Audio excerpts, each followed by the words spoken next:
Hey guys, Frank Curzio here back with another live Facebook video. I love doing live, so when I make mistakes, you can make fun of me.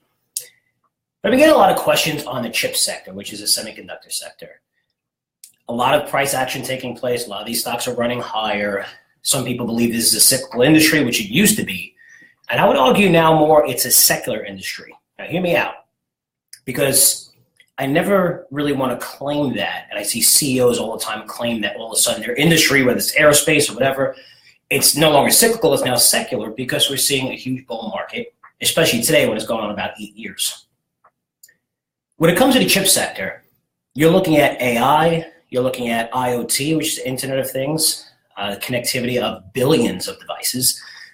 You're looking at cryptocurrency right now, which requires special chips as well. But you're looking at major long-term growth trends. You're looking at iPhones coming out every single year now from Apple.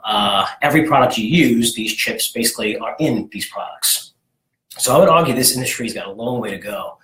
A lot of price action taking place. For example, we had Avago, which is Broadcom, looking to take over Qualcomm. We had a couple of deal announcements, seeing great earnings. We had Apple come out. We thought there was going to be a slowdown in iPhone sales on the new 10. And Tim Cook said, no, sales are great. They came out with awesome quarterly results.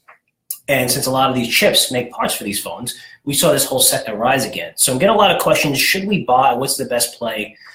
Some of these guys out there like Skyworks ran up into the quarter, great earnings, pretty good guidance, and the stock sold off in a selling news event. You could buy a lot of these names on these types of pullbacks. Even Cypress Semiconductor, NVIDIA is really going through the roof, a little bit expensive here. One of the names I like the most is actually Intel. Hear me out. I know what you're thinking. This chubby guy doing a live video with a aqua shirt is giving you Intel is a complete waste of time because it's a name you could find by yourself. Give me a second here. I attend the Consumer Electronics Show every single year, pretty much for the past 6 years. So this is the show that's in Vegas in January, every January, where all the technology companies, especially the largest, present their products they're going to release through 2017, 16, and throughout the year. Every year I attend this event, you have Intel, which has this massive booth. And we're talking about 3,000 companies that go to this event. It's an awesome event. I go for 3-4 days. I still don't get to see all the companies. If you get a chance to go, definitely go. It's in January, Vegas, Consumer Electronics Show. Getting to the point here. Every year I go, Intel has one of the biggest booths right out in front, and it's disappointing. There's no innovation, it's not fun, it's not exciting. So as a person who's been going there for 6 years, this last year in January, when I came back, I always highlight the winners and the losers. And I said, Intel is now officially the winner this year. They're getting into AI, they're getting into the Internet of Things.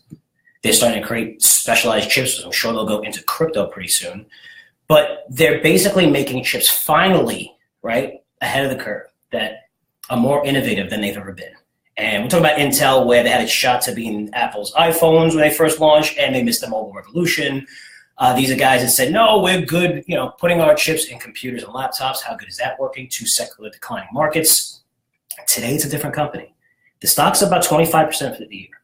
Don't let that scare you. If you look at a price action since 2014, pretty much to mid-2017, the stock stayed from around $34, $35 at the same level, while all the companies, especially large cap technology companies and its competitors, surged in value. Some of these companies are up double. NVIDIA is probably up 400% or 500% since then. The stock has tremendous upside. It is up 30%, but it lagged the markets when you look back 3 years. So don't let that stop you from buying the stock here.